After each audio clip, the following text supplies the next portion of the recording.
Hey everyone, welcome back. Today we're tackling a topic that I gotta say kind of hits close to home for a lot of folks. Yeah, for sure. We're diving into the world of autism and custody battles. It's a heavy one, no doubt. I mean, you've got the already kind of emotional roller coaster of family law, Right. and then you layer on the complexities of autism. It can Yeah. be a real recipe for, for stress.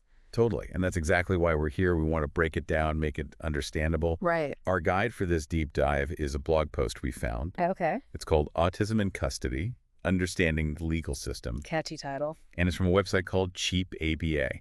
So right off the bat, Mhm. we're seeing this financial aspect, right? Yeah, the legal stuff can get pricey. Absolutely. Yeah. But let's back up a sec. For anyone who's not familiar, what exactly do we mean by family law? So family law basically covers all the legal stuff around families, right? Okay. Marriage, divorce, adoption, and yeah, the big one for us today, custody. Thanks. It's the system that tries to bring some order to all those complex family dynamics. And when we're talking custody, the blog post kept hammering on this one phrase: best interests of the child. Yeah, that's like the golden rule in custody cases. So how does that play out when you bring autism into the picture? Well, that's where things get really interesting. See, the court's always going to look at how a parent's autism might affect their ability to parent. So it's not about judging someone for being autistic. No, not at all. It's Yep. about understanding the practical impact. Okay, so less about making assumptions and more about real-world parenting. Exactly. The blog post breaks it down into three main areas: parenting abilities, communication, and then co-parenting. Okay, let's take those one by one. First up, Mhm. parenting abilities. What exactly is the court looking at there? So they're going to assess things like the parent's ability to provide emotional support, Okay. maintain consistent routines for the child, Right. adapt to the child's individual needs. All those everyday parenting things we juggle. Exactly. And the blog post acknowledges that some of these tasks, they might be more challenging for some autistic parents. Like dealing with sudden changes or emotional meltdowns. Yeah. So the court's main concern is whether those challenges would seriously affect the parent's ability to meet the child's needs. Got it. So it's not just about identifying challenges. It's about gauging the severity. Precisely. The key is determining if those challenges would prevent the parent from providing a safe and nurturing environment.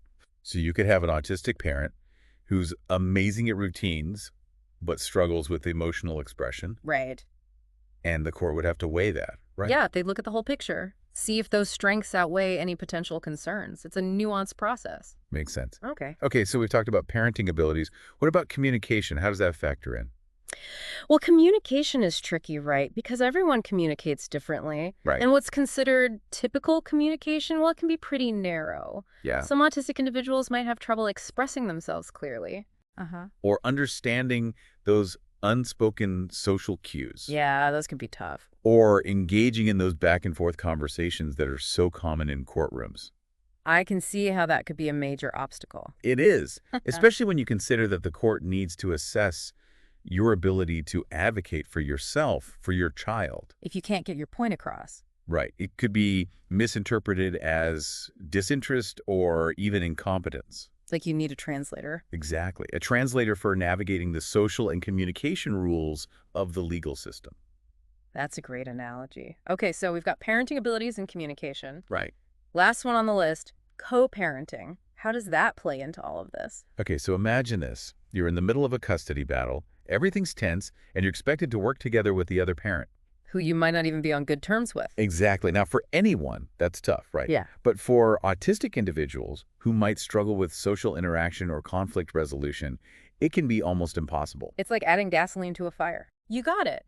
And the court's watching closely, trying to see if both parents can put aside their differences, prioritize the child. Even when they disagree. Right. And if an autistic parent's communication style or difficulty with compromise is seen as, hindering that co-parenting, well, it could affect the court's decision. So it's not just about being a good parent on your own. It's about navigating all these social dynamics within a high-pressure legal environment. Exactly. And that's why it's so important for autistic parents going through these custody battles that they understand these potential challenges. It feels like we've uncovered a lot of potential pitfalls here. Yeah. But the blog post doesn't just leave us hanging with doom and gloom, does it? There are strategies Yeah, here. absolutely. It's all about empowering yourself with knowledge so you can take control of the situation. Okay, so let's dive into those strategies. What can autistic parents do to navigate this tricky terrain?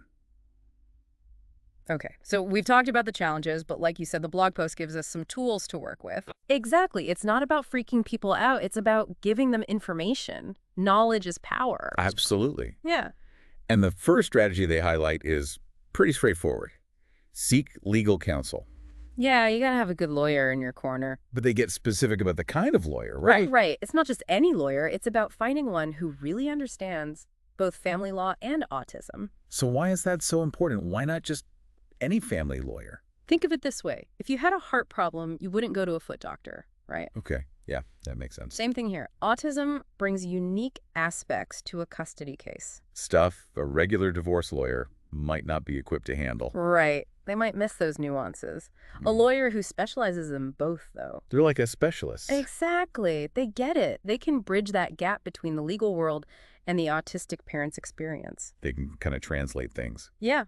And that leads right into the second strategy the blog post talks about. Preparation is key. So what does that mean, practically speaking? Does it mean showing up with a stack of research papers on autism?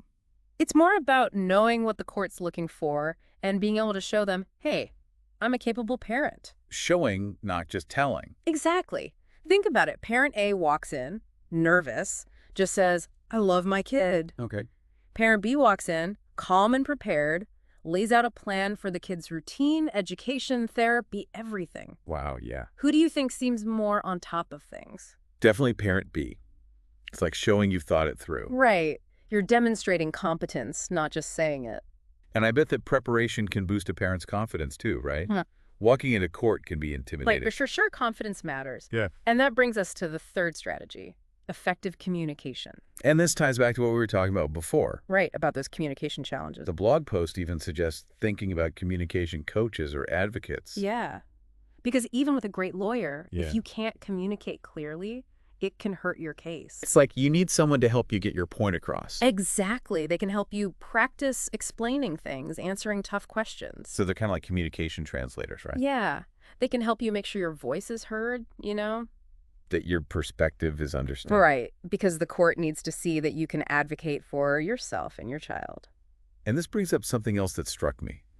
The source material, it's from a website called Cheap ABA, right? Yeah.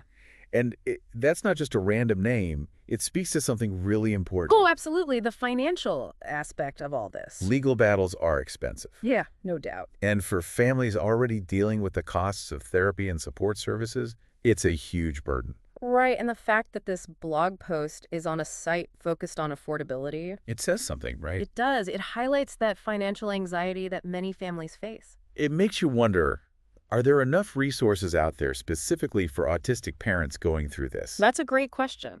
Legal help is crucial, but what about support groups? Organizations that can offer guidance, emotional support? That kind of community can make a world of difference. Imagine a group specifically for autistic parents facing custody battles. Yeah, where they can share experiences, advice. Find people who understand what they're going through. Exactly. It's about feeling seen and heard. Not judged or misunderstood. Right, and it's not just about support groups. There might be autism-specific organizations out there that could help with resources, referrals. It's about creating that network of support. Absolutely. Because the legal system, it's not always equipped to understand the needs of neurodiverse families. And that's where these community resources become crucial. Exactly. This whole conversation has really got me thinking bigger picture, How so?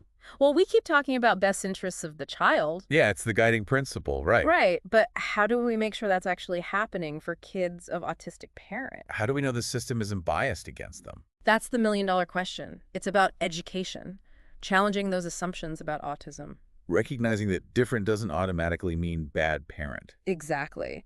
And advocating for policies that are truly inclusive. For practices that recognize different ways of parenting. Right. Making sure best interests is more than just words on paper. That it's a reality for all kids. Absolutely, regardless of their parents' neurology.